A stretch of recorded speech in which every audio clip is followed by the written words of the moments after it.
तुम्हें हिम्मत नहीं आ रहा है।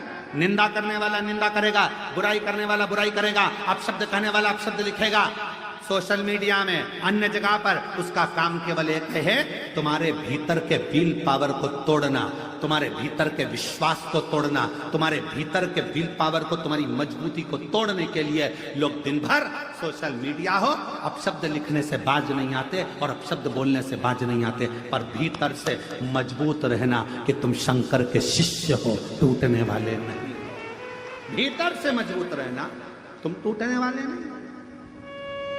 ये मेरे शंकर का एक शब्द अपने भीतर उतार कर रखना कि 3 मछलियां रामकृष्ण परमहंस जी ने स्वामी विवेकानंद जी को दिखाई थी। पहली जो हिम्मत हार गई, मर गई, दूसरी आगे बढ़ी, फिर ठंडी होकर बैठ गई, और तीसरी बार बार प्रयास करती रही। 1 बार नहीं होगा, 2 बार नहीं होगा, 3 बार नहीं होगा। ये 11 जजमान बने हैं। बहुत सावधानी से कथा सुनिएगा। गुरु शिव पुराण कथा चल रही है। शिव गुरु जी ने पादुका उस चेले को दे दी।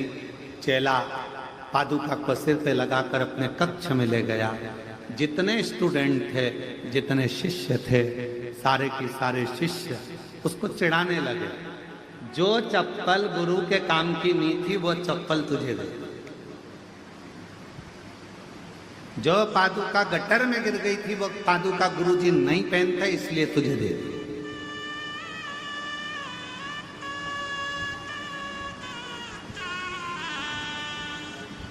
कई लोगों के मन में एक भ्रम चलता है। हम अपने गुरुजी के पास गए, गुरुजी ने अपना एक शाल लिया, हमारे को उड़ा दिया। हमें ऐसा लगता है वो गुरुजी का शाल किसी काम का नहीं था ना, इसलिए फिर ही रखा था तो उन्होंने उड़ा दिया।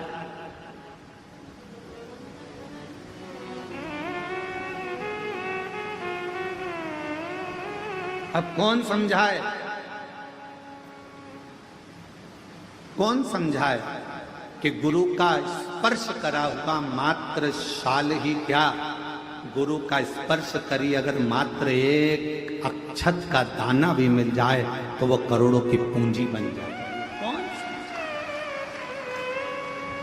उसको समझने वाला चाहिए।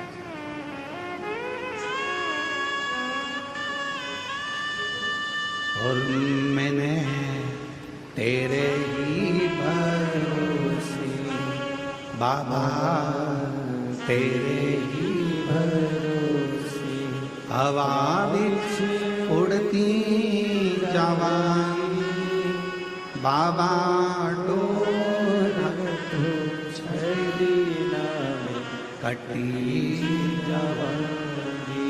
कौन सा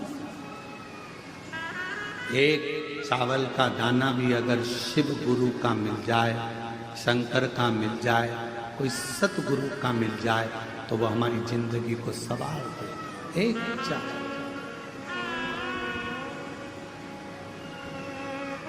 अब लोगों की दृष्टि में क्या है, फालतू का साल पड़ा होगा, गुरुजी ने उठा के दे दिया।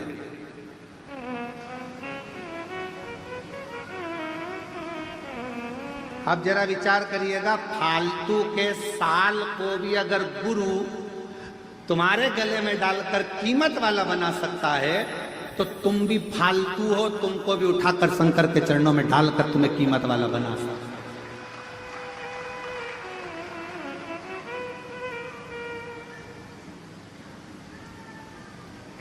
तुम भी ये सोचो ना कि हम भी, हो सकता है कि हमारे जीवन में ना जाने कितना पाप कर्म किया हो, कितना गलत कर्म किया हो, क्या क्या करा हो, हम भी अपने जीवन में हो सकता है ऐसे कि हमारी मंजिल तक नहीं पहुंच पा रहे, हम भी फालतू होंगे उस समय पर। हमारे पास में भी कोई कार्य नहीं होगा, तो हमारा गुरु, कोई शिव गुरु ऐसा मिलेगा कि हमको भी परमात्मा की शरणागति तक, शुभ कार्य तक पहुंचा, अच्छी जगह तक पहुंचा।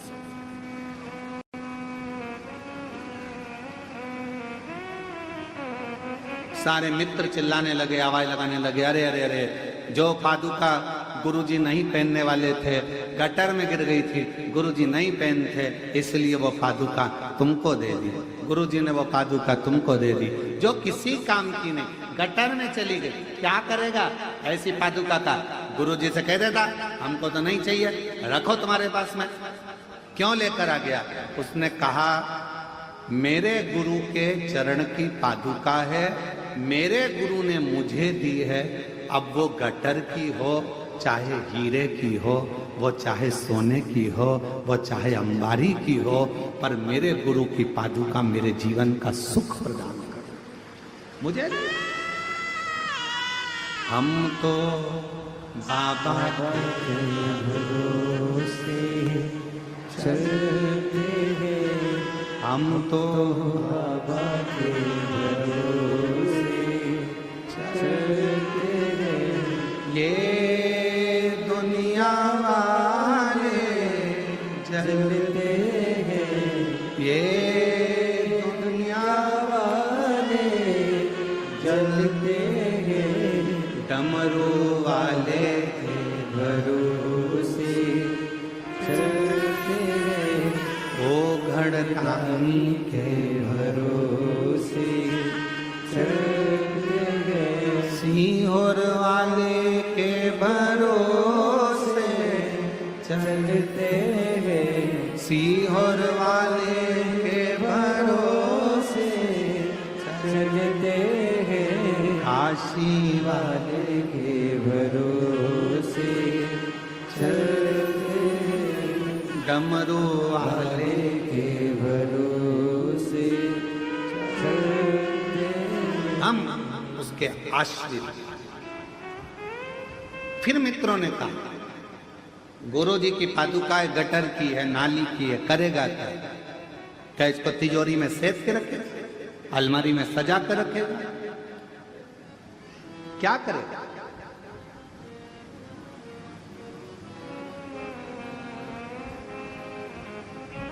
और शिव पुराण कहती है बाबा तेरे चरणों की गर धूल जो मिल जाए, सच कहता हूं मेरे कुबरेश्वर बाबा मेरी जिंदगी सवर जाए। की बात करते हो?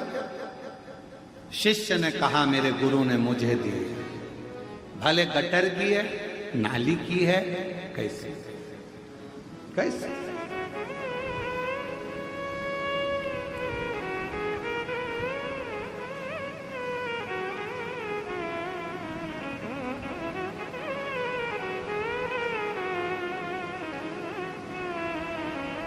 दंडवत करिए कभी आपने?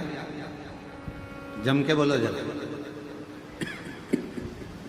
भगवान के सामने दंडवत करिए, प्रणाम कराए। आवाज नहीं आई, बोलो तो ठीक है। अब भगवान के सामने दंडवत करना है तो पहले तुम जगह देखोगे कि यहां गंदा हो रहा है, वहां थोड़ा सा कीचड़, थोड़ा सा फिर उधर से फिर दंडवत करा ऐसा नहीं। क्यों? क्योंकि शास्त्र कहता है नर कपड़न से डरत है और नरक पड़न से ना। आज कपड़ों से डर लग रहा है कि मैं दंडवत करूंगा तो मेरा कपड़ा गंदा हो जाएगा। शिव पुराण की कथा कहती है दंडवत करने में कपड़ा भले गंदा हो जाता है पर मन उजला हो जाता है। दंडवत करने में कपड़ा गंदा होगा चलेगा पर मन गंदा नहीं होना चाहिए। दंडवत करी कपड़ा हम विचार करते हैं यहां करूंगा गंदगी है, वहां करूंगा गंदगी है, वहां करूंगा।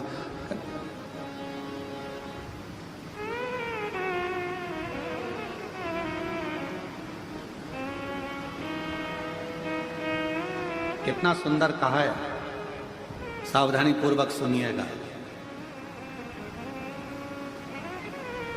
जब कावड़ चलती है, कावड़ को लेकर जो कावड़िया कंधे पर बांबू लेकर दो डंडे में, डंडे के अंदर दो लोटा लेकर बोल बम लेकर चलता है।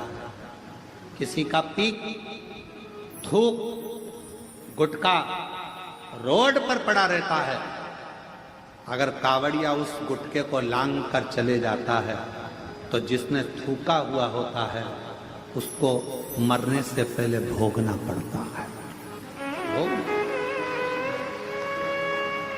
कावड़ जाने वाले रास्ते पर कावड़िया जिस मार्ग से जाते हैं, कावड़िया जिस रास्ते से निकलते हैं, कावड़ जिस मार्ग से निकलती है, उस मार्ग को कई लोग अपने घर के दरवाजे पर भी अगर गंदगी है तो पानी डालकर साफ कर देते हैं कि कोई कावड़िया निकल कर जाएगा, शिव के लिए जल लेकर जा रहा है, शंकर को दिल से चढ़ा रहा है। हम नहीं जा सकते पर अपने मार्ग को स्वच्छ तो बना सकते।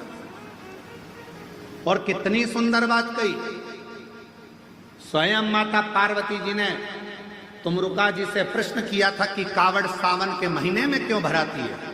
क्या कावड़ शिवरात्रि पर नहीं भरा सकती? 12 महीने नहीं भरा सकती? श्रावण के महीने में ही क्यों भराती है? क्योंकि भगवान तुमरुका जी ने कहा संसार में रहने वाला चाहे पशु हो, पक्षी हो, जलचर हो, चाहे मनुष्य हो, वो पृथ्वी पर गंदगी कर देता है।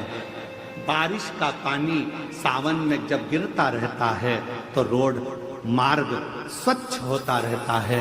तो जिसने अगर कुछ गंदगी करी भी है तो उसको दोष नहीं लगता और कावड़िया निकलता चलता। श्रावण में कावड़ की महत्वता क्यों?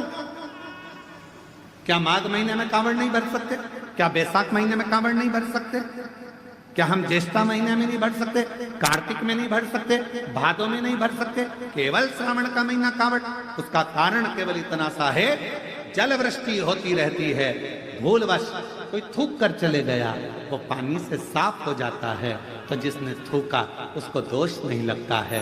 कावड़िया के चलने से पाप उत्पन्न नहीं होता, इसलिए श्रावण के महीने में ही कावड़ को भरा जाता है। ये शिव की उदारता, शंकर की करुणा।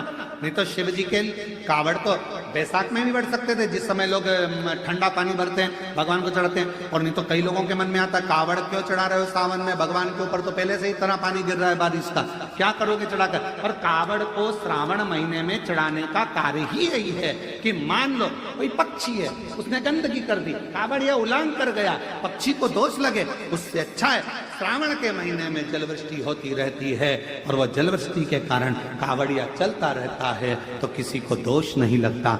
बाबा के धाम पर जाकर अविरल जल को समर्पित करता है तो सुख का अनुभव करता है, सुख का।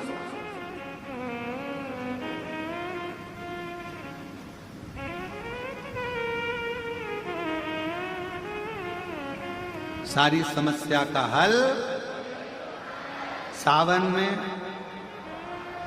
बस तो भी तैयारी करो बोलने की, सारी समस्या का हल। अरे फिर बोल गए 2 लोटा सावन में 2 लोटा, सारी समस्या का हल 2 लोटा जल सावन।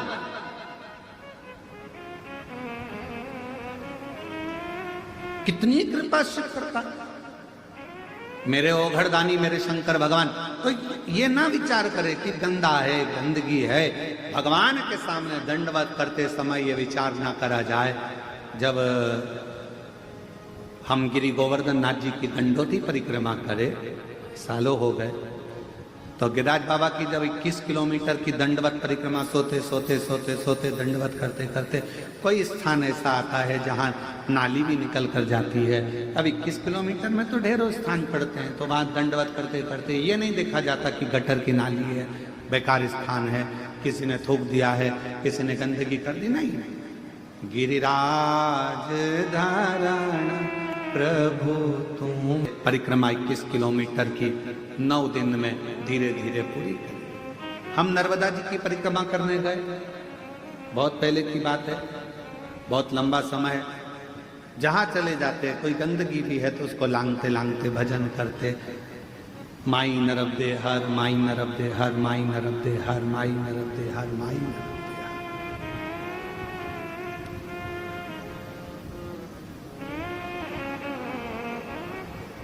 तदीय पाद पंकजम नमामि देवी, माई नर्मदे हर, माई नर्मदे हर बोलते बोलते चले।